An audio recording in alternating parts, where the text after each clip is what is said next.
आप सुन रहे हैं जगत गुरु तत्वदर्शी संत रामपाल जी महाराज द्वारा लिखित पुस्तक जीने की राह। भूमिका।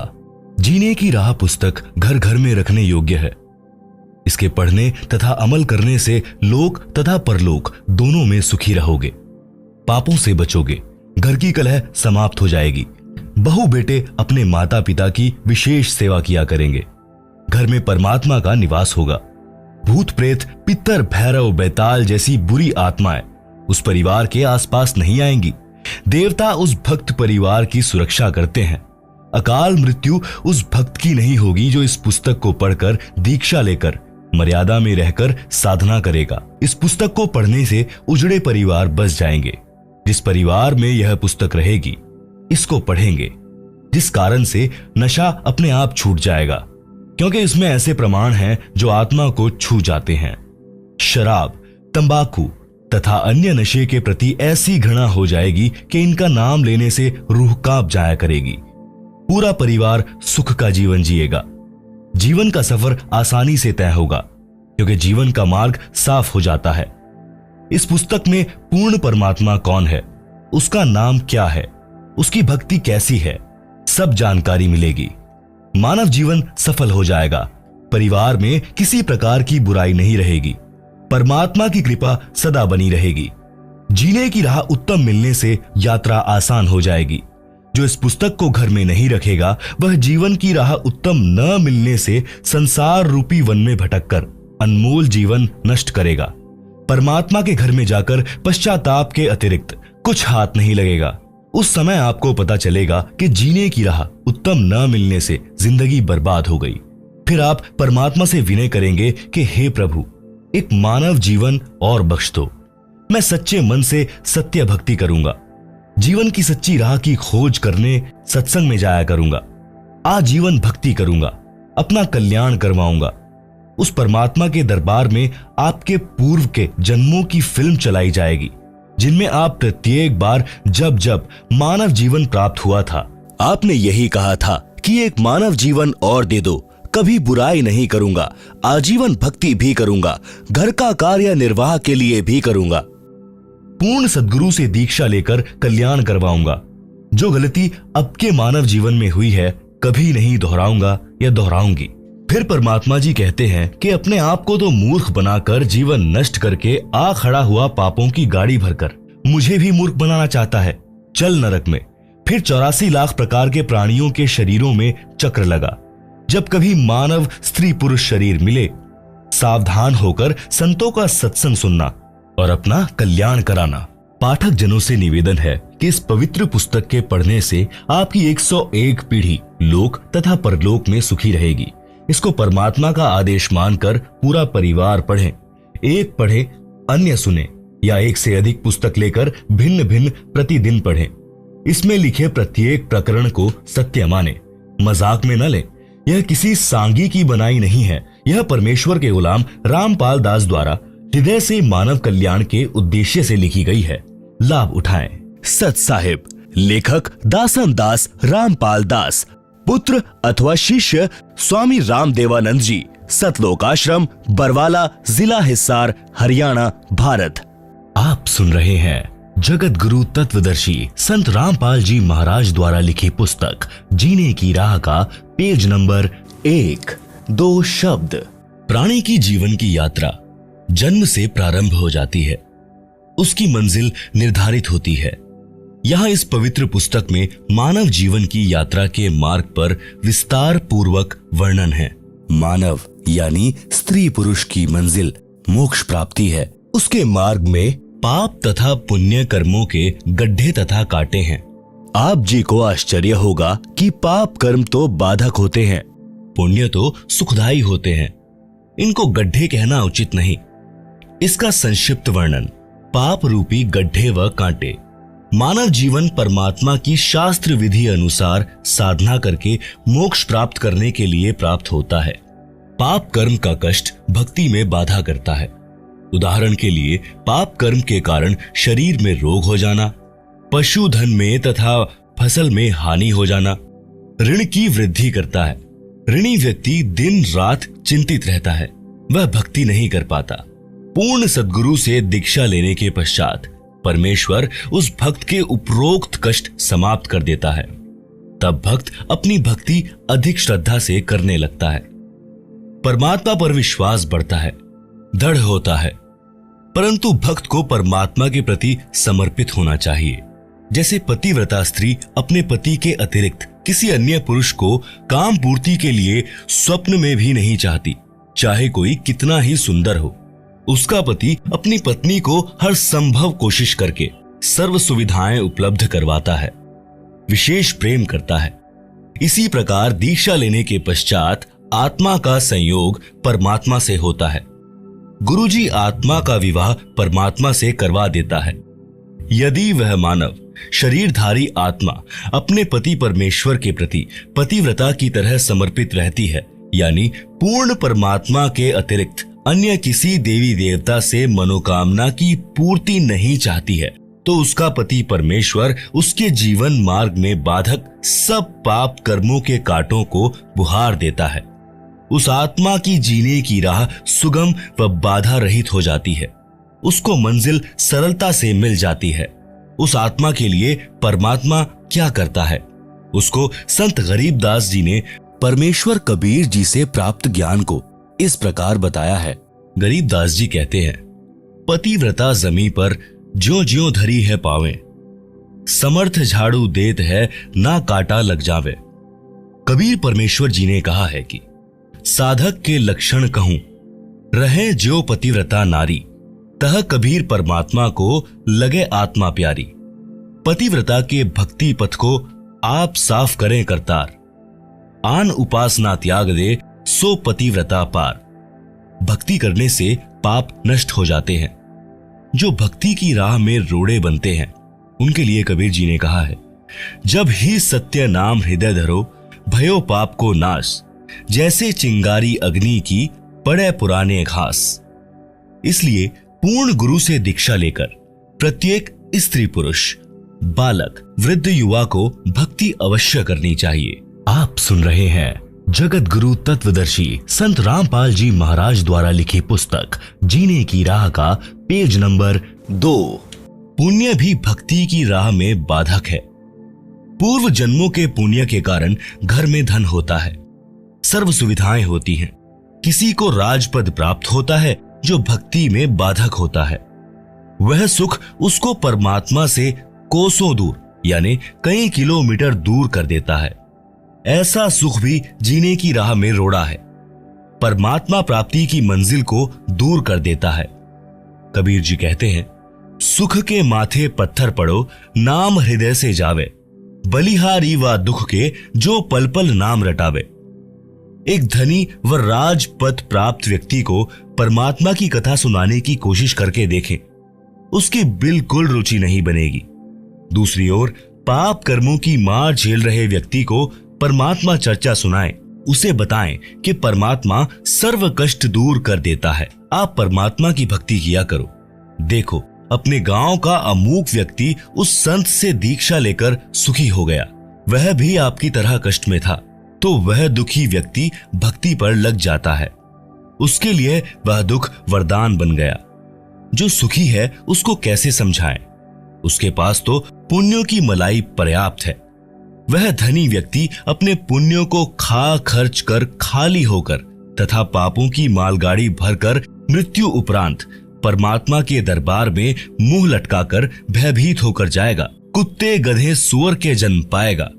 इसके विपरीत दुखी निर्धन व्यक्ति परमात्मा की भक्ति करके, दान धर्म करके वर्तमान जीवन में भी सुखी हो जाएगा। पाप कर्मों से बचकर पुण्यों की मालगाड़ी भरकर भक्ति धन का धनी होकर परमात्मा के दरबार में निर्भय होकर जाएगा।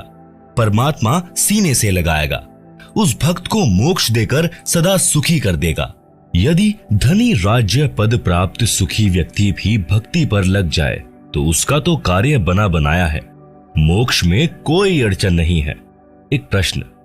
एक सज्जन पुरुष ने कहा कि मैं कोई नशा नहीं करता, सब बुराइयों से दूर हूं, दूसरे की बहन बेटियों को अपनी समझता हूं, कोई पाप नहीं करता, मुझे भक्ति की कोई आवश्यकता नहीं है। सत्संग में ऐसे ऐसे स्त्री पुरुष जाते देखे हैं जो प्रत्येक बुराई करते थे, बदनाम थे? इसका उत्तर, जैसे 2 एकड़ जमीन है, 1 एकड़ को बहाकर संवार रखा है, यानी उसके झाड़ बोझड़े घास काट कर हल या ट्रैक्टर से बहा करके साफ सुथरा कर रखा है और बीज बोया नहीं। दूसरे एकड़ जमीन में सब खरपतवार, झाड़ भोजड़े तथा घास अड़ा खड़ा है, तो दोनों ही व्यर्थ हैं। यदि दूसरे एकड़ को किसी ने संवार कर साफ करके गेहूं बो दिया और पहले साफ किए में कुछ नहीं बोया, तो दूसरा उस पहले वाले से कई गुना उपयोगी है, जिसको संवार कर छोड़ दिया गया और बीज बोया नहीं। आप सुन रहे हैं जगत गुरु तत्वदर्शी संत रामपाल जी महाराज द्वारा लिखी पुस्तक जीने की राह का पेज नंबर 3। इसलिए यदि आप विकार बुराई रहित हैं, तो आप जी को भक्ति बीज बोना पड़ेगा, तभी आप जी के शरीर रूपी जमीन का लाभ होगा। जो बुराई करते थे उनको ज्ञान हुआ और बुराई त्याग कर भक्ति करते हैं, तो उन्होंने अपने जीने की राह बदल ली, साफ कर ली, मंजिल निकट हो गई। आप आगे पढ़ेंगे कि एक वैश्या ने कबीर परमात्मा जी का सत्संग सुना और अपनी राह बदल ली तथा नाम दीक्षा लेकर सत्संग में जाने लगी। नगर के लोगों को अच्छा नहीं लगा, मुंह जोड़कर बातें बनाने लगे कि कबीर के सत्संग में बदनाम औरतें जाती हैं, ये अच्छे संत नहीं हैं। सब ऐसे ही लोग लुगाई इसके सत्संग में जाते हैं, अपनी बहन बेटियों को वहां मत जाने देना। ये विचार लोगों के सुनकर कुछ भक्त भी गुरुजी से गांव वालों की भाषा बोलने लगे। तब परमेश्वर कबीर जी ने बताया, कुश्ती हो संत बंदगी कीजिए, जे हो वैश्या को प्रभु विश्वास, चरण चित्त दीजिए। भावार्थ, यदि किसी भक्त को कुष्ठ रोग है और वह भक्ति करने लगा है, तो भक्त समाज को चाहिए कि उससे घृणा न करे, उसको प्रणाम करे जैसे अन्य भक्तों को करते हैं। उसका सम्मान करना चाहिए, उसका हौसला बढ़ाना चाहिए। भक्ति करने से उसका जीवन सफल होगा, रोग भी ठीक हो जाएगा। इसी प्रकार किसी वैश्या बेटी बहन को प्रेरणा बनी है भक्ति करने की, सत्संग में आने की, तो उसको परमात्मा पर विश्वास हुआ है। वह सत्संग विचार सुनेगी तो बुराई भी छूट जाएगी, उसका कल्याण हो जाएगा, समाज से बुराई निकल जाएगी। यदि वह सत्संग में आएगी ही नहीं, तो उसको अपने पाप कर्मों का एहसास कैसे होगा? जैसे मैला वस्त्र जल तथा साबुन के संपर्क में नहीं आएगा तो निर्मल कैसे होगा? इसीलिए ऐसी बदनाम स्त्री भी भक्ति करती है तो उसको भी विशेष आदर से बुलाएं, ताकि उसको सत्संग में आने में संकोच ना हो। यदि उसको रोकोगे तो आप पाप के भागी बन जाओगे। इससे आगे की कथा में आप इसी पुस्तक जीने की राह में पृष्ठ नंबर 107 पर पढ़ेंगे, जिसकी हेडिंग है कबीर जी द्वारा शिष्यों की परीक्षा। श्रीमद् भागवत गीता के अध्याय 9 श्लोक 30 में भी यही प्रमाण है। लिखा है कि कोई अतिशय दुराचारी व्यक्ति भी है, यदि वह विश्वास के साथ परमात्मा की भक्ति करने लग गया है, तो उसे महात्मा के तुल्य मानना चाहिए। वह संतों के विचार सुनकर सुधर जाएगा और अपना कल्याण करवा लेगा। इसलिए मानव शरीरधारी प्राणी को परमात्मा की भक्ति तथा शुभ कर्म, दान धर्म गुरु जी की शरण में आकर अवश्य करने चाहिए। पूज्य कबीर परमेश्वर जी ने कहा है कि मानुष जन्म दुर्लभ है, मिले न बारंबार, तरवर से पत्ता टूट गिरे, बहुर न लागे डार। भावार्थ, कबीर परमात्मा जी ने समझाया है कि हे मानव शरीरधारी प्राणी, यह मानव जन्म स्त्री पुरुष बहुत कठिनता से युगों पर्यंत प्राप्त होता है। ये बार बार नहीं मिलता। इस शरीर के रहते रहते शुभ कर्म तथा परमात्मा की भक्ति कर, अन्यथा यह शरीर समाप्त हो गया तो आप पुनः इसी स्थिति यानी मानव शरीर को प्राप्त नहीं कर पाओगे। जैसे वृक्ष से पत्ता टूटने के पश्चात उसी डाल पर पुनः नहीं लगता। इसीलिए इस मानव शरीर के अवसर को व्यर्थ न गवा। कबीर जी ने फिर कहा, मानुष जन्म पाए कर नहीं रटे हरि नाम, जैसे कुआं जल बिना बनवाया क्या काम। भावार्थ, मानव जीवन में यदि भक्ति नहीं करता तो वह जीवन ऐसा है जैसे सुंदर कुआं बना रखा है। यदि उसमें जल ही नहीं है या जल है तो खारा यानी पीने योग्य नहीं है। उसका भी नाम भले ही कुआं है, परंतु गुण कुएं वाले नहीं हैं। इसी प्रकार मनुष्य भक्ति नहीं करता तो उसको भी मानव कहते हैं, परंतु मनुष्य वाले गुण नहीं हैं। पूर्व जन्मों में किए शुभ अशुभ कर्मों तथा भक्ति के कारण कोई स्वस्थ है, वह अचानक रोगी हो जाता है और लाखों रुपए उपचार पर खर्च करके मृत्यु को प्राप्त हो जाता है। कोई जन्म से रोगी होता है, आजीवन कष्ट भोग कर मर जाता है। कोई निर्धन होता है, कोई धनवान ही जन्मता है। किसी के लड़के लड़की होते हैं तो किसी को संतान प्राप्त ही नहीं होती, किसी को पुत्री पुत्री ही संतान होती है, चाहने पर भी पुत्र नहीं होता। ये सब पूर्व जन्मों के कर्मों का फल मानव भोगता है। जब तक पुनः भक्ति प्रारंभ नहीं करता, तब तक पूर्व वाले संस्कार ही प्राणी को प्राप्त होते हैं। जिस समय पूर्ण सद्गुरु से दीक्षा लेकर मर्यादा से भक्ति करने लगता है, तो शुभ संस्कारों में वृद्धि होने से दुख का वक्त सुख में बदलने लग जाता है। आप सुन रहे हैं जगत गुरु तत्वदर्शी संत रामपाल जी महाराज द्वारा लिखी पुस्तक जीने की राह का पेज नंबर 4, मानव जीवन की आम धारणा। जब तक यथार्थ आध्यात्मिक ज्ञान नहीं होता, तो जन साधारण की धारणा होती है कि बड़ा होकर पढ़ लिख कर अपने निर्वाह की खोज करके विवाह कराकर परिवार पोषण करेंगे, बच्चों को उच्च शिक्षा तक पढ़ाएंगे, फिर उनको रोजगार मिल जाए, उनका विवाह करेंगे, परमात्मा संतान को संतान दे, फिर हमारा कर्तव्य पूरा हुआ। कई बार गांव या गवांड यानी पड़ोसी गांव के वृद्ध इकट्ठे होते तो आपस में कुशल मंगल जानते। तो एक ने कहा कि परमात्मा की कृपा से 2 लड़के तथा 2 लड़की हैं, कठिन परिश्रम करके पाला पोसा तथा पढ़ाया, विवाह कर दिया, सब के सब बेटा बेटियों वाले हैं। मेरा कार्य पूर्ण हुआ, 75 वर्ष का हो गया हूँ, अब बेशक मौत हो जाए, मेरा जीवन सफल हुआ, वंश बेल चल पड़ी, संसार में नाम रहेगा। इसका विवेचन उपरोक्त प्रसंग में जो भी प्राप्त हुआ वह पूर्व निर्धारित संस्कार ही प्राप्त हुआ, नया कुछ नहीं मिला। आप सुन रहे हैं जगत गुरु तत्वदर्शी संत रामपाल जी महाराज द्वारा लिखी पुस्तक जीने की राह का पेज नंबर 5। एक व्यक्ति का विवाह हुआ, संतान रूप में बेटी हुई। मानव समाज की धारणा रही है कि पुत्र नहीं है तो उसका वंश नहीं चलता, परंतु आध्यात्मिक ज्ञान की दृष्टि से पुत्र पुत्री में कोई अंतर नहीं माना जाता। आशा लगी कि दूसरा पुत्र तो बेटा होगा, मगर दूसरी भी लड़की हुई। फिर आशा लगी कि परमात्मा तीसरा तो पुत्र दे, परंतु तीसरी भी लड़की हुई। इस प्रकार कुल 5 बेटियां हुई, पुत्र का जन्म हुआ ही नहीं। इस उदाहरण से स्पष्ट होता है कि न तो मानव का चाहा हुआ और न ही किया हुआ, जो कुछ हुआ संस्कार वश ही हुआ। यह परमेश्वर का विधान है। मानव शरीर प्राप्त प्राणी को वर्तमान जन्म में पूर्ण संत से दीक्षा लेकर भक्ति करनी चाहिए तथा पुण्य दान, धर्म तथा शुभ कर्म अवश्य करने चाहिए। अन्यथा पूर्व जन्म के पुण्य मानव जीवन में खा खर्च कर खाली होकर परमात्मा के दरबार में जाएगा, फिर पशु आदि के जीवन भोगने पड़ेंगे। जैसे किसान अपने खेत में गेहूं, चना आदि बीजता है, फिर परिश्रम करके उन्हें परिपक्व करके घर लाकर अपने कोठे या कक्ष में भर लेता है।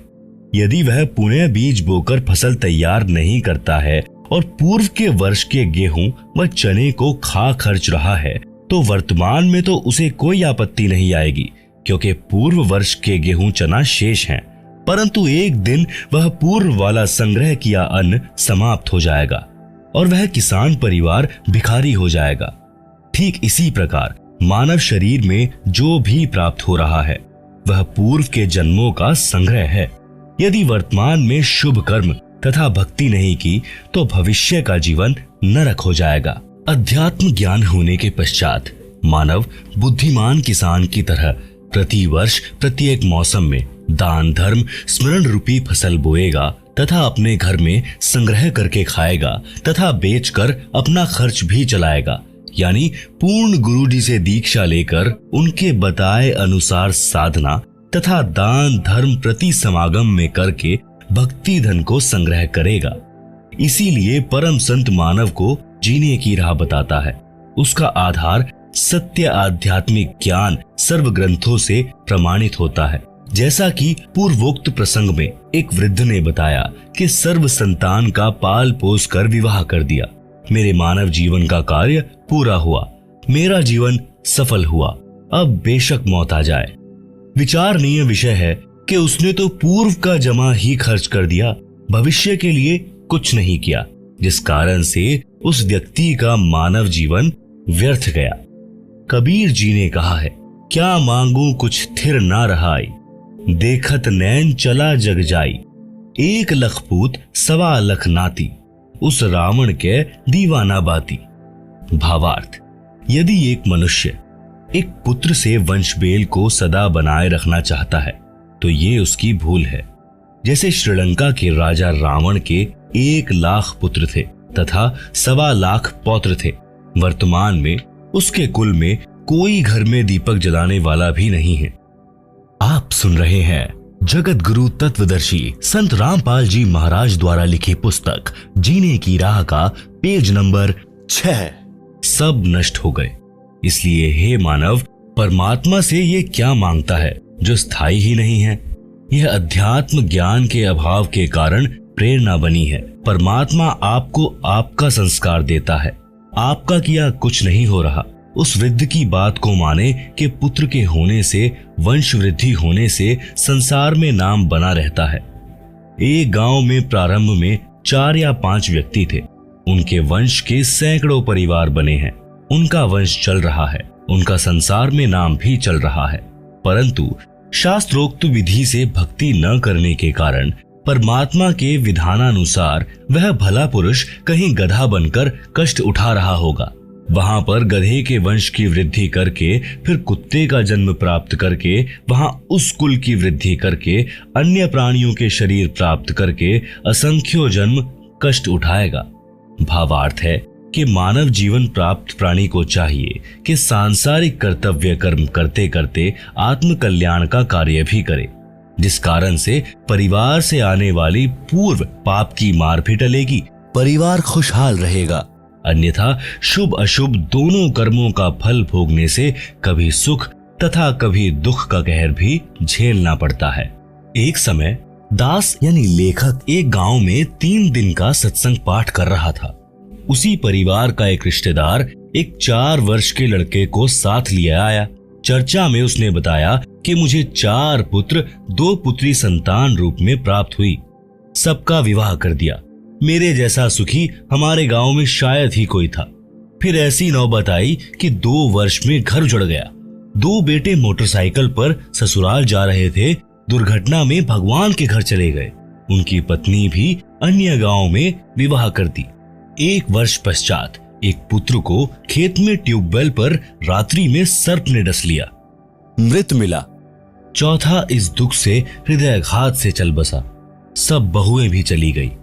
पत्नी का मानसिक संतुलन बिगड़ गया। ये लड़का बड़ी लड़की का है, जिसके सहारे दिन काट रहा हूं।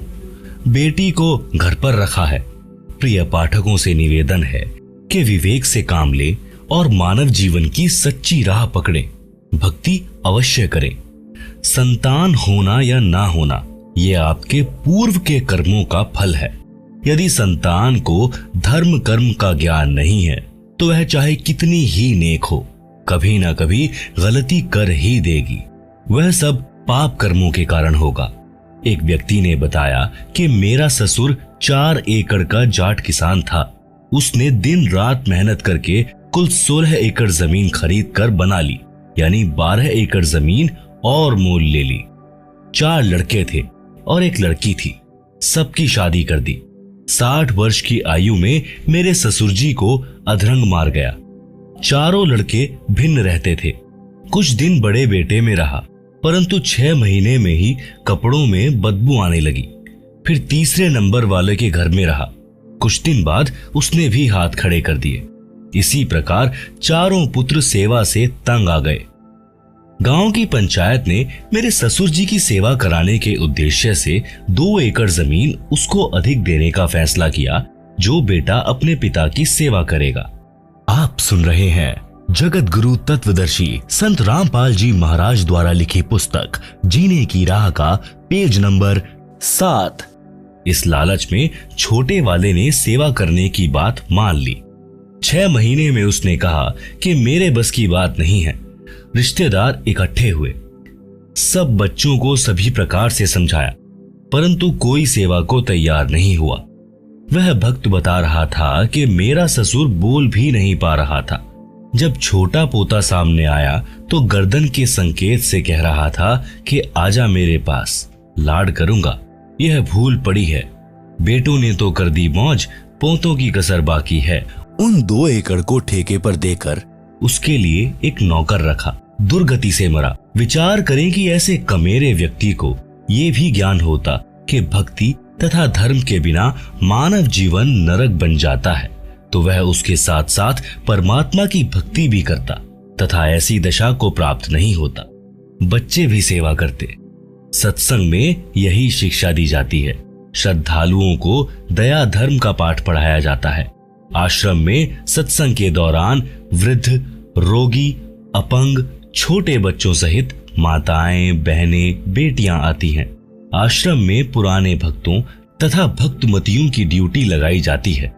वे आने वाले वृद्धों, रोगियों तथा अन्य असहायों की सेवा करते हैं। उनको स्नान कराते हैं, उनके वस्त्र धोते हैं, भोजनालय से भोजन प्रसाद लाकर पंडाल में बैठों को खिलाते हैं। चाय दूध भी वहीं बैठों को लाकर देते हैं।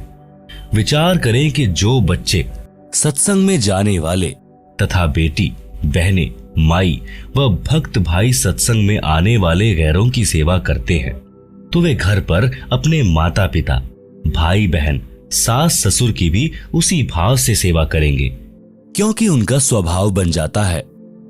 उनके दिलों में दया भरी रहती है। उनको परमात्मा का विधान अच्छी तरह याद होता है। जैसा कि पूर्व में प्रसंग है कि एक कमेरे किसान को अधरंग मारना और बच्चों द्वारा अनदेखा करना। यदि वे लड़के तथा बहुएं सत्संग में जाते तो वे अपने पिता की बहुत सेवा करते। यदि वह किसान परमात्मा की भक्ति करता तो उसका शरीर स्वस्थ रहता और उसकी भक्ति के कारण भजन के तेज से प्रभावित होकर परिवार अपने आप आदर करता है।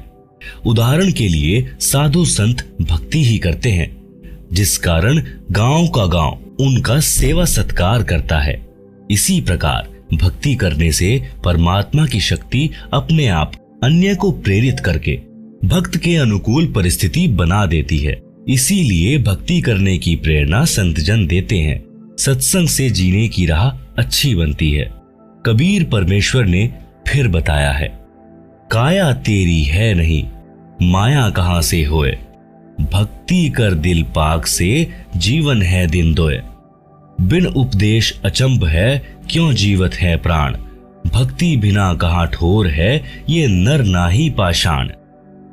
आप सुन रहे हैं जगत गुरु तत्वदर्शी संत रामपाल जी महाराज द्वारा लिखी पुस्तक जीने की राह का पेज नंबर 8।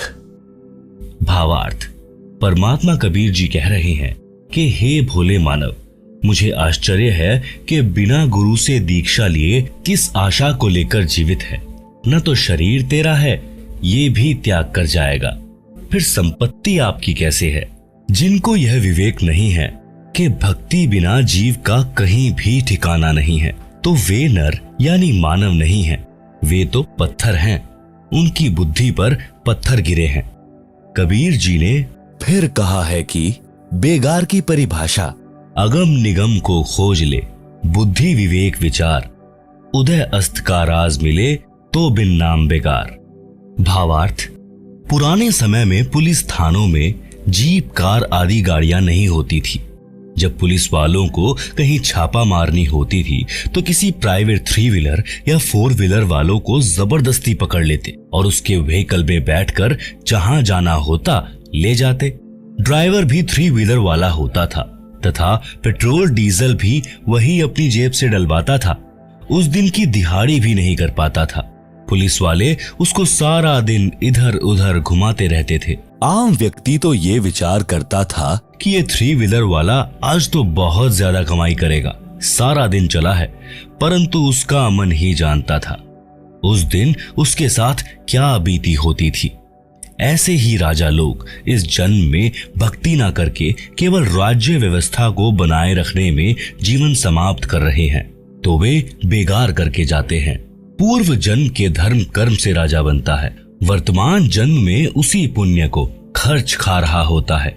जनता को तो लगता है कि राजा बड़ी मौज कर रहा है, आध्यात्मिक दृष्टि से वह बेगार कर रहा है, भक्ति कमाई नहीं कर रहा है। यदि व्यक्ति पूर्ण गुरु से दीक्षा लेकर भक्ति नहीं करता है तो उसको चाहे उदय अस्त का यानी पूरी पृथ्वी का राज्य भी मिल जाए तो भी वह 3 व्हीलर वाले की तरह व्यर्थ की मारो मार यानी गहमा गहमी कर रहा है, उसे कुछ लाभ नहीं होगा। इसलिए राजा हो या प्रजा, धनी हो या निर्धन, सबको नए सिरे से भक्ति करनी चाहिए, उसी से उनका भविष्य उज्जवल होगा। परमात्मा कबीर जी ने अपने शिष्य संत गरीबदास जी को तत्व ज्ञान समझाया जो इस प्रकार है। राग आसावरी, शब्द नंबर 1। मन तू चल रे सुख के सागर, जहां शब्द सिंधु रत्नागर, कोटि जन्म तोहे मरता होगे, कुछ नहीं हाथ लगा रे, कुकर सुकर खर भया बोरे, कौआ हंस बुगारे, कोटि जन्म तू राजा कीन्हा, मिटी न मन की आशा, भिक्षुक होकर दर दर हांड्या, मिल्या न निर्गुण रासा, इंद्र कुबेर ईश की पदवी, ब्रह्मा वरुण धर्म राया, विष्णुनाथ के पुरकू जाकर बहुर अपूठा आया, असंख्य जन्म तोहे मरता होगे, जीवित क्यों ना मरे रे, द्वादश मध्य महल मठ बोरे, बहुर न देह धरे रे, दो जख बहिस्त सभी तय देखे, राजपाट के रसिया, 3 लोक से तृप्त नाही, यह मन भोगी खसिया, सतगुरु मिले तो इच्छा मेटें, पद मिल पदे समाना, चल हंसा उस लोक पठाऊं, जो आदि अमर अस्थाना, 4 मुक्ति जहां चंपी करती, माया हो रही दासी, दास गरीब अभय पद पर से, मिले राम अविनाशी। आप सुन रहे हैं जगत गुरु तत्वदर्शी संत रामपाल जी महाराज द्वारा लिखी पुस्तक जीने की राह का पेज नंबर 9। सूक्ष्म वेद की वाणी का भावार्थ। आत्मा और मन को पात्र बनाकर संत गरीबदास जी ने संसार के मानव को समझाया है। कहा है कि यह संसार दुखों का घर है, इससे भिन्न एक और संसार है जहां कोई दुख नहीं है।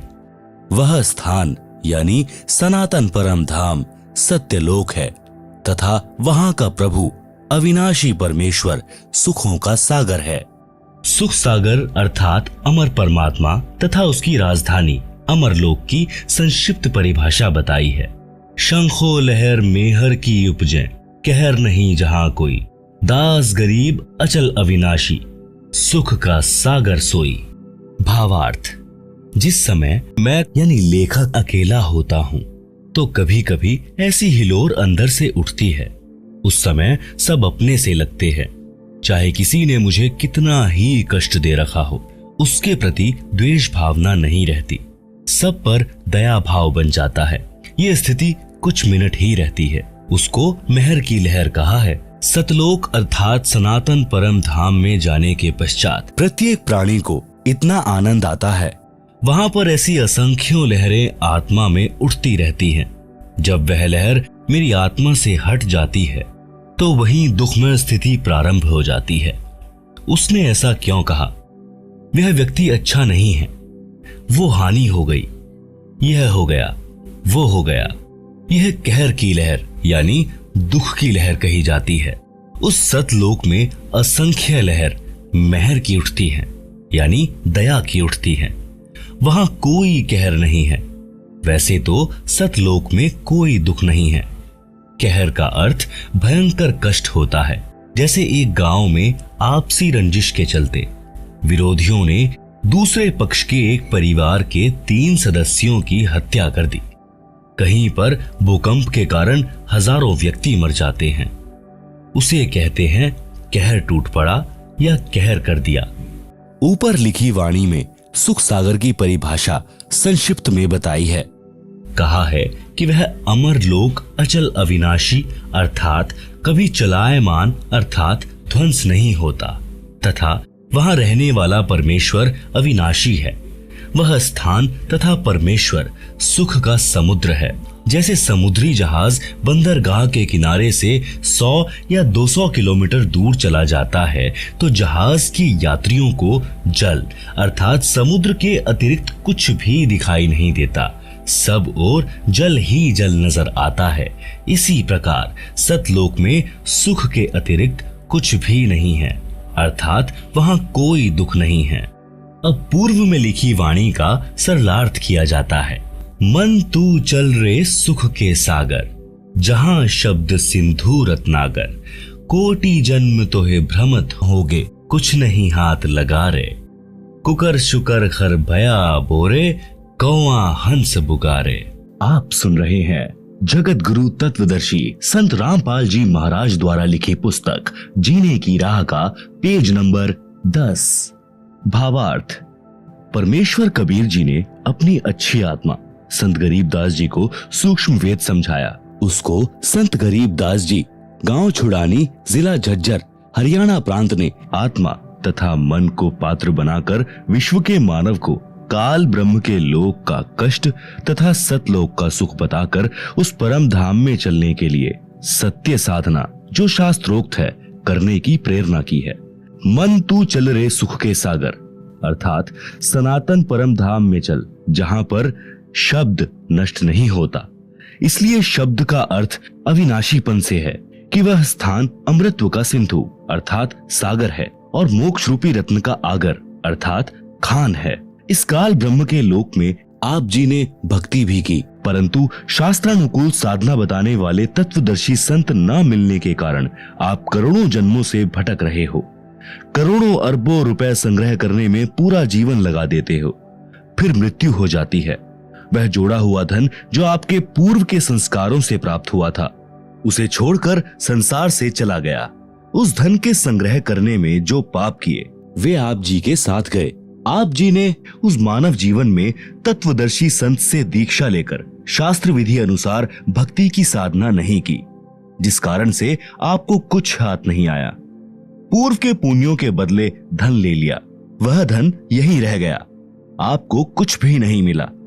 आपको मिले धन संग्रह तथा भक्ति शास्त्रानुकूल न करने के पाप, जिनके कारण आप कुकर यानी कुत्ता, खर यानी गधा, सुकर यानी सुअर, कौवा यानी कि एक पक्षी, हंस एक पक्षी जो केवल सरोवर में मोती खाता है, बुगा बुगला पक्षी आदि आदि की योनियों को प्राप्त करके कष्ट उठाया।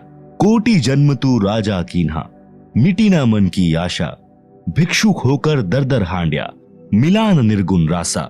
सरलार्थ। हे मानव, आप जी ने काल ब्रह्म की कठिन से कठिन साधना की, घर त्याग कर जंगल में निवास किया, फिर गांव व नगर में घर घर के द्वार पर हांड्या अर्थात घूमा।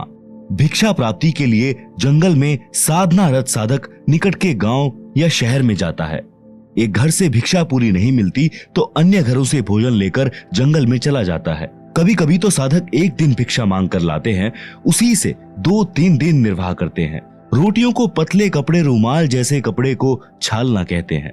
छालने में लपेटकर वृक्ष की टहनियों से बांध देते थे। वे रोटियां सूख जाती हैं, उनको पानी में भिगोकर नरम करके खाते थे। वे प्रतिदिन भिक्षा मांगने जाने में जो समय व्यर्थ होता था उसकी बचत करके उस समय को काल ब्रह्म की साधना में लगाते थे। आप सुन रहे हैं जगत गुरु तत्वदर्शी संत रामपाल जी महाराज द्वारा लिखित पुस्तक जीने की राह का पेज नंबर 11। भावार्थ है कि जन्म मरण से छुटकारा पाने के लिए अर्थात पूर्ण मोक्ष प्राप्ति के लिए वेदों में वर्णित विधि तथा लोक वेद से घोर तप करते थे।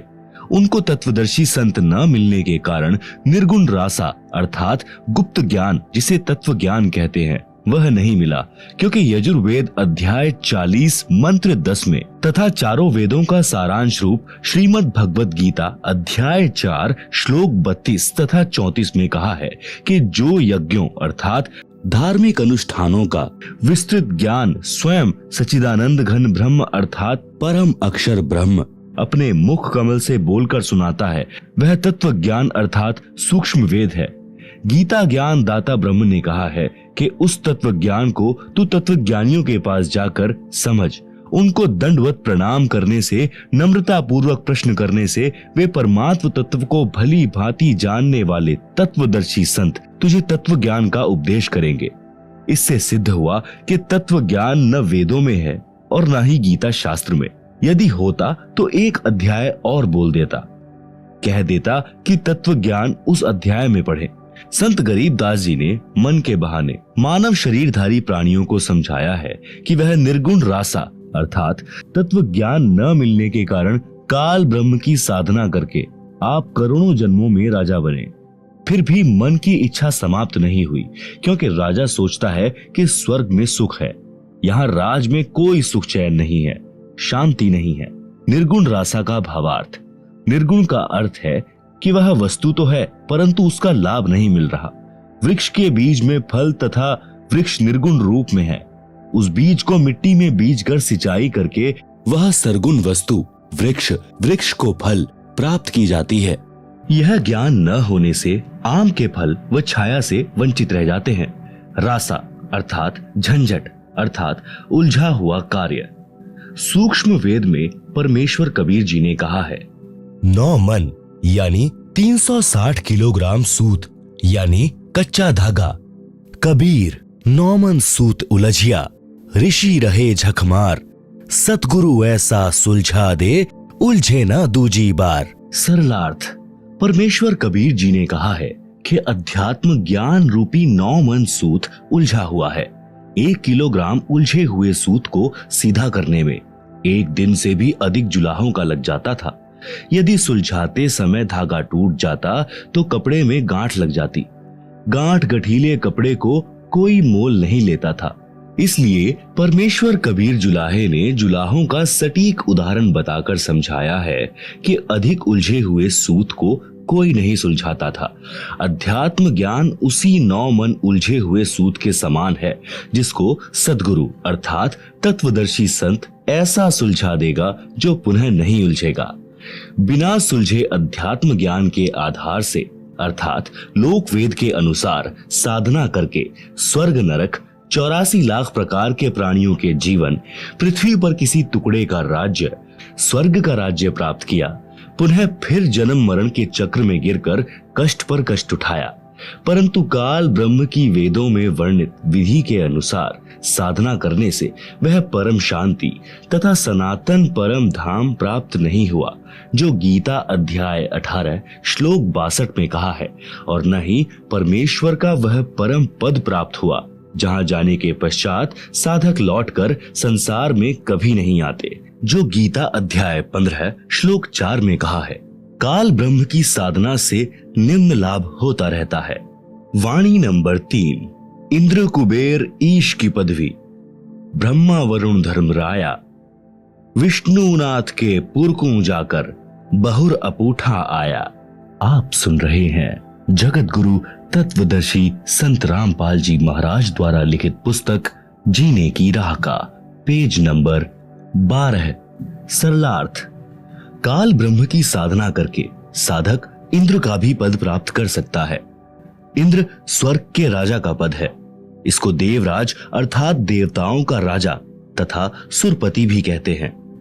यह सिंचाई विभाग अर्थात वर्षा मंत्रालय भी अपने अधीन रखता है। एक प्रश्न, इंद्र की पदवी कैसे प्राप्त होती है? उत्तर, अधिक तप करने से तथा 100 मन घी का प्रयोग करके धर्म यज्ञ करने से एक धर्म यज्ञ संपन्न होती है। ऐसी 100 धर्म यज्ञ निर्विघ्न करने से इंद्र की पदवी साधक प्राप्त करता है। तप या यज्ञ के दौरान यज्ञ या तप की मर्यादा भंग हो जाती है तो नए सिरे से यज्ञ या तप करना पड़ता है। इस प्रकार इंद्र की पदवी प्राप्त होती है। एक और प्रश्न, इंद्र का शासन काल कितना है? मृत्यु उपरांत इंद्र के पद को छोड़कर प्राणी किस योनि को प्राप्त करता है? उत्तर, इंद्र स्वर्ग के राजा के पद पर 72 चौकड़ी अर्थात 72 चतुर्युग तक बना रहता है। एक चतुर्युग में सतयुग, त्रेता युग, द्वापर युग तथा कलयुग का समय होता है। जो 17,28,000 प्लस 12,96,000 प्लस 8,64,000 प्लस 4,32,000 क्रमशः सतयुग प्लस त्रेता युग प्लस द्वापर युग प्लस कलयुग का समय अर्थात 43,20,000 वर्ष का समय एक चतुर्युग में होता है। ऐसे बने 72 चतुर्युग तक वह साधक इंद्र के पद पर स्वर्ग के राजा का सुख भोगता है। एक कल्प अर्थात ब्रह्मा जी के एक दिन में यानी कि जो 1008 चतुर्युग का होता है 14 जीव इंद्र के पद पर रहकर अपना किया पुण्य कर्म भोगते हैं। इंद्र के पद को भोगकर वे प्राणी गधे का जीवन प्राप्त करते हैं। एक कथा, मार्कंडेय ऋषि तथा अप्सरा का संवाद। एक समय बंगाल की खाड़ी में मार्कंडेय ऋषि तप कर रहा था। इंद्र के पद पर विराजमान आत्मा को ये शर्त होती है कि यदि उसके शासन काल में 72 चौकड़ी युग के दौरान यदि पृथ्वी पर कोई व्यक्ति इंद्र पद प्राप्त करने योग्य तप या धर्म यज्ञ कर लेता है और उसकी क्रिया में कोई बाधा नहीं आती है तो उस साधक को इंद्र का पद दे दिया जाता है और वर्तमान इंद्र से वह पद छीन लिया जाता है। इसीलिए जहां तक संभव होता है इंद्र अपने शासन काल में किसी साधक का तप या धर्म यज्ञ पूर्ण नहीं होने देता, उसकी साधना भंग करा देता है, चाहे कुछ भी करना पड़े। आप सुन रहे हैं जगत गुरु तत्वदर्शी संत रामपाल जी महाराज द्वारा लिखी पुस्तक जीने की राह का पेज नंबर 13। जब इंद्र को उसके दूतों ने बताया कि बंगाल की खाड़ी में मार्कंडेय नामक ऋषि तप कर रहे हैं, इंद्र ने मार्कंडेय ऋषि का तप भंग करने के लिए उर्वशी यानी कि इंद्र की पत्नी भेजी। सर्व श्रृंगार करके देवपरी मार्कंडेय ऋषि के सामने नाचने गाने लगी। अपनी सिद्धि से उस स्थान पर बसंत ऋतु जैसा वातावरण बना दिया। मार्कंडेय ऋषि ने कोई उत्सुकता नहीं दिखाई। उर्वशी ने कमर का नाड़ा तोड़ दिया, निर्वस्त्र हो गई। तब मार्कंडेय ऋषि बोले, हे बेटी, हे बहन, हे माई, आप यह क्या कर रही हो? आप यहाँ गहरे जंगल में अकेली किस लिए आई? उर्वशी ने कहा कि ऋषि जी मेरे रूप को देखकर इस आरण्य खंड यानी वन खंड के सर्व साधक अपना संतुलन खो गए, परंतु आप डगमग नहीं हुए। न जाने आपकी समाधि कहाँ थी। कृपया आप मेरे साथ इंद्रलोक में चलो, नहीं तो मुझे सजा मिलेगी कि तू हार कर आ गई। मार्कंडेय ऋषि ने कहा कि मेरी समाधि ब्रह्मलोक में गई थी, जहां पर मैं उन उर्वशियों का नाच देख रहा था जो इतनी सुंदर हैं कि तेरे जैसी तो उनकी 7 बांदियां अर्थात नौकरानियां हैं। इसीलिए मैं तेरे को क्या देखता, तेरे पर क्या आसक्त होता। यदि तेरे से कोई सुंदर हो तो उसे ले आ। तब देवपरी ने कहा कि इंद्र की पटरानी अर्थात मुख्य रानी मैं ही हूँ, मुझसे सुंदर स्वर्ग में कोई औरत नहीं है। तब मार्कंडेय ऋषि ने पूछा कि इंद्र की मृत्यु होगी तब तू क्या करेगी? उर्वशी ने उत्तर दिया कि मैं 14 इंद्र भोगूंगी। भावार्थ है कि श्री ब्रह्मा जी के एक दिन में 1008 चतुर्युग होते हैं, जिसमें 72 चतुर्युग का शासन काल पूरा करके 14 इंद्र मृत्यु को प्राप्त होते हैं। इंद्र की रानी वाली आत्मा ने किसी मानव जन्म में इतने अत्यधिक पुण्य किए थे, जिस कारण से वह 14 इंद्रों की पटरानी बनकर स्वर्ग सुख तथा पुरुष सुख को भोगेगी। मार्कंडेय ऋषि ने कहा कि वो 14 इंद्र भी मरेंगे, तब तू क्या करेगी? उर्वशी ने कहा कि फिर मैं मृत्यु लोक यानी पृथ्वी लोक को मनुष्य लोक अर्थात मर्त्य लोक कहते हैं, मैं गधी बन जाऊंगी और जितने इंद्र मेरे पति होंगे वे भी पृथ्वी पर गधे की योनि प्राप्त करेंगे। मार्कंडेय ऋषि बोले, फिर मुझे ऐसे लोक में क्यों ले जा रही थी जिसका राजा गधा बनेगा और रानी गधी की योनि प्राप्त करेगी? उर्वशी बोली कि अपनी इज्जत रखने के लिए, नहीं तो वे कहेंगे कि तू हार कर आई है। मार्कंडेय ऋषि ने कहा कि गधियों की कैसी इज्जत, तू वर्तमान में भी गधी है क्योंकि तू 14 खसम करेगी और मृत्यु उपरांत तू स्वयं स्वीकार रही है कि मैं गधी बनूंगी। गधी की कैसी इज्जत? इतने में वहीं पर इंद्र आ गया, विधानानुसार अपना इंद्र का राज्य मार्कंडेय ऋषि को देने के लिए। कहा कि ऋषि जी हम हारे और आप जीते, आप इंद्र की पदवी स्वीकार करें। मार्कंडेय ऋषि बोले, अरे अरे इंद्र की पदवी मेरे किसी काम की नहीं, मेरे लिए तो काग यानी कौवे की बीट के समान है। मार्कंडेय ऋषि ने इंद्र से फिर कहा कि तू मेरे बताए अनुसार साधना कर, तेरे को ब्रह्मलोक ले चलूंगा। इस इंद्र के राज्य को छोड़ दे। इंद्र ने कहा कि हे ऋषि जी, अब तो मुझे मौज मस्ती करने दो, फिर कभी देखूंगा। आप सुन रहे हैं जगत गुरु तत्वदर्शी संत रामपाल जी महाराज द्वारा लिखी पुस्तक जीने की राह का पेज नंबर 14। पाठक जनों, विचार करो। इंद्र को पता है कि मृत्यु के उपरांत गधे का जीवन मिलेगा, फिर भी उस क्षणिक सुख को त्यागना नहीं चाहता। कहा कि फिर कभी देखूंगा। फिर कब देखेगा? गधा बनने के पश्चात तो कुम्हार देखेगा कि कितना वजन गधे की कमर पर रखना है और कहां से डंडा मारना है। ठीक इसी प्रकार इस पृथ्वी पर कोई छोटे से टुकड़े का प्रधानमंत्री, मंत्री, मुख्यमंत्री या राज्य में मंत्री बना है, या किसी पद पर सरकारी अधिकारी या कर्मचारी बना है, या धनी है, उसको कहा जाता है कि आप भक्ति करो, नहीं तो गधे बनोगे। वे या तो नाराज हो जाते हैं, कहते हैं कि हम क्यों बनेंगे गधे। फिर से मत कहना, कुछ सभ्य होते हैं, वे कहते हैं कि किसने देखा है गधे बनते हैं। फिर उनको बताया जाता है कि सब संत तथा ग्रंथ बताते हैं, तो अधिकतर कहते हैं कि देखा जाएगा। उनसे निवेदन है कि मृत्यु के पश्चात गधा बनने के बाद आप क्या देखोगे? फिर तो कुम्हार देखेगा कि आप जी के साथ कैसा बर्ताव करना है। देखना है तो वर्तमान में देख, बुराई छोड़कर शास्त्रानुकूल साधना करो, जो वर्तमान में विश्व में केवल मेरे रामपाल दास के पास है। आओ ग्रहण करो और अपने जीव का कल्याण कराओ। ऊपर लिखी वाणी नंबर 3 में बताया है कि इंद्र, कुबेर तथा ईश की पदवी प्राप्त करने वाले तथा ब्रह्मा जी का पद तथा वरुण, धर्मराय का पद प्राप्त करके तथा विष्णु जी के लोक को प्राप्त कर देव पद प्राप्त भी वापस जन्म मरण के चक्र में रहता है। स्वर्ग लोक में 33 करोड़ देव पद हैं। जैसे भारतवर्ष की संसद में 540 सांसदों के पद हैं। व्यक्ति बदलते रहते हैं। उन्हीं सांसदों में से प्रधानमंत्री तथा अन्य केंद्रीय मंत्री आदि आदि बनते हैं। इसी प्रकार उन 33 करोड़ देवताओं में से ही कुबेर का पद अर्थात धन के देवता का पद प्राप्त होता है, जैसे वित्त मंत्री होता है।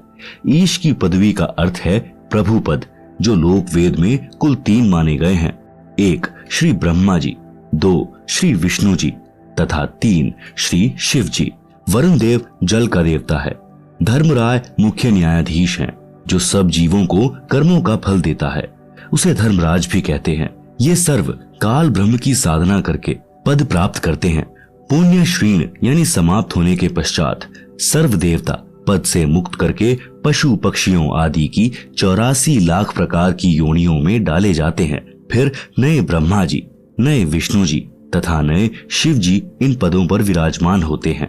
ये सर्व उपरोक्त देवता जन्मते मरते हैं। ये अविनाशी नहीं है। इनकी स्थिति आप जी को सृष्टि रचना अध्याय में इसी पुस्तक में स्पष्ट होगी कि ये कितने प्रभु हैं, किसके पुत्र हैं तथा कौन इनकी माता जी हैं। अन्य प्रमाण श्री देवी पुराण सचित्र मोटा टाइप केवल हिंदी गीता प्रेस गोरखपुर से प्रकाशित के 3रे स्कंद में पृष्ठ 123 पर लिखा है कि तुम शुद्ध स्वरूपा हो। यह सारा संसार आपसे ही उद्भासित हो रहा है। मैं, विष्णु, ब्रह्मा और शंकर आपकी कृपा से विद्यमान हैं। हमारा तो आविर्भाव अर्थात जन्म तथा तिरोभाव अर्थात मृत्यु हुआ करता है। आप प्रकृति देवी हैं। आप सुन रहे हैं जगत गुरु तत्वदर्शी संत रामपाल जी महाराज द्वारा लिखी पुस्तक जीने की राह का पेज नंबर 15। शंकर भगवान बोले कि हे देवी, यदि ब्रह्मा के पश्चात उत्पन्न होने वाले विष्णु आपसे उत्पन्न हुए हैं, तो क्या मैं तमोगुणी लीला करने वाला शंकर क्या आपकी संतान नहीं हुआ? अर्थात मुझे भी उत्पन्न करने वाली तुम ही हो। हम तो केवल नियमित कार्य ही कर सकते हैं, अर्थात जिसके भाग्य में जो लिखा है हम वही प्रदान कर सकते हैं। न अत्यधिक कर सकते, न कम कर सकते। पाठक जनों, इस श्री देवी पुराण के उल्लेख से स्पष्ट हुआ कि श्री ब्रह्मा जी, श्री विष्णु जी तथा श्री शंकर जी नाशवान हैं। इनकी माता जी का नाम श्री देवी दुर्गा है। अधिक जानकारी आप सृष्टि रचना अध्याय से ग्रहण करेंगे, जो इसी पुस्तक में पीछे पृष्ठ 254 पर लिखी है। ये प्रधान देवता है। अन्य इनसे निम्न स्तर के देव हैं। ये सर्व जन्मते मरते हैं। अविनाशी राम नहीं है, अविनाशी परमात्मा नहीं है। श्रीमद् भागवत गीता अध्याय 10 श्लोक 2 में लिखा है कि गीता ज्ञान दाता काल ब्रह्म ने कहा है कि मेरी उत्पत्ति को ना तो देवता जानते और ना महर्षि जन जानते, क्योंकि इन सब का आदि कारण मैं ही हूं, अर्थात ये सर्व मेरे से उत्पन्न हुए हैं। गीता अध्याय 4 श्लोक 5 में गीता ज्ञान बोलने वाले ने कहा है कि हे अर्जुन, तेरे और मेरे बहुत जन्म हो चुके हैं, तू नहीं जानता, मैं जानता हूं। गीता अध्याय 2 श्लोक 12 में भी स्पष्ट है कि तू, मैं तथा सब राजा सेना पहले भी जन्मे थे, आगे भी जन्मेंगे। गीता अध्याय 14 श्लोक 3 में गीता ज्ञान दाता ने कहा है कि हे अर्जुन, मेरी प्रकृति अर्थात दुर्गा तो गर्भ धारण करती है, मैं उसके गर्भ में बीज स्थापित करता हूं, जिससे सर्व प्राणियों की उत्पत्ति होती है।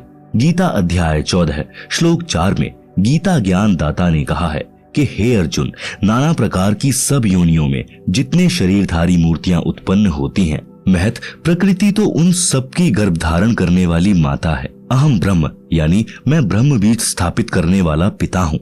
गीता अध्याय 14 श्लोक 5 गीता ज्ञान दाता ने स्पष्ट किया है कि हे अर्जुन, सत्व गुण श्री विष्णु जी, रज गुण श्री ब्रह्मा जी तथा तम गुण श्री शिव जी, ये प्रकृति अर्थात दुर्गा देवी से उत्पन्न तीनों देवता अर्थात तीनों गुण अविनाशी जीवात्मा को कर्मों के अनुसार शरीर में बांधते हैं। उपरोक्त प्रमाणों से स्पष्ट हुआ कि उपरोक्त देवता नाशवान है तथा काल ब्रह्म की संतान है।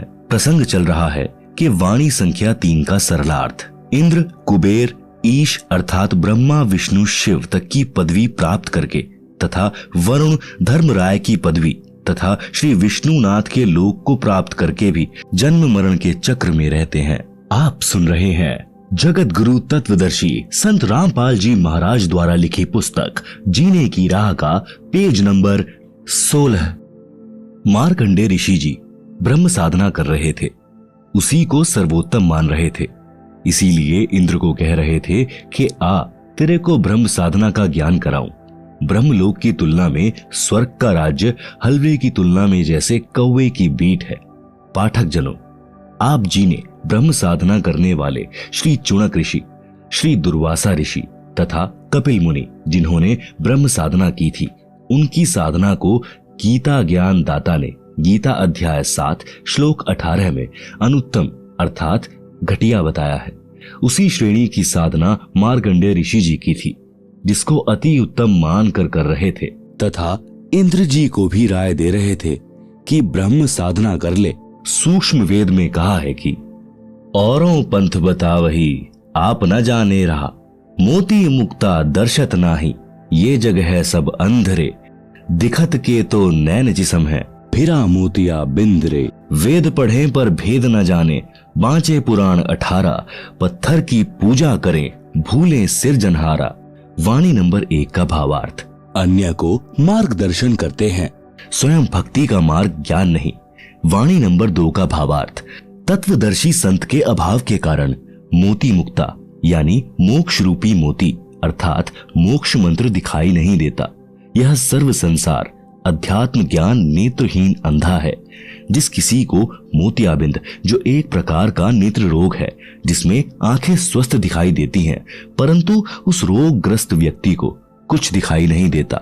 यह उदाहरण देकर बताया है कि फर्राटेदार संस्कृत भाषा बोलते हैं, लगते हैं महाविद्वान हैं, परंतु सदग्रंथों के गूढ़ रहस्यों को नहीं जानते। इनको अज्ञान रूपी मोतियाबिंद हुआ है। वाणी नंबर 3 का भावार्थ वेदों को पढ़कर कंठस्थ करने वाले वेदों के गूढ़ रहस्यों को न समझकर उनके विरुद्ध साधना करते कराते हैं। वेदों में पत्थर की मूर्ति की पूजा का कहीं उल्लेख नहीं है। वे वेदों के विद्वान कहलाने वाले पत्थर पूजा करते तथा कराते हैं। वेदों में वर्णित सिरजनहार को भुला दिया है। श्रीमद् भगवत गीता अध्याय 4 श्लोक 25 से 29 तक यही बताया है कि जो साधक जैसी भी साधना करता है उसे उत्तम मान कर रहा होता है। सर्व साधक अपनी अपनी भक्ति को पाप नाश करने वाली जानते हैं। गीता अध्याय 4 श्लोक 32 में स्पष्ट किया है कि यज्ञों अर्थात धार्मिक अनुष्ठानों का ज्ञान स्वयं सच्चिदानंद घन ब्रह्म ने अपने मुख कमल से बोली वाणी में विस्तार के साथ कहा है। वह तत्व ज्ञान है जिसे जानकर साधक सर्व पापों से मुक्त हो जाता है।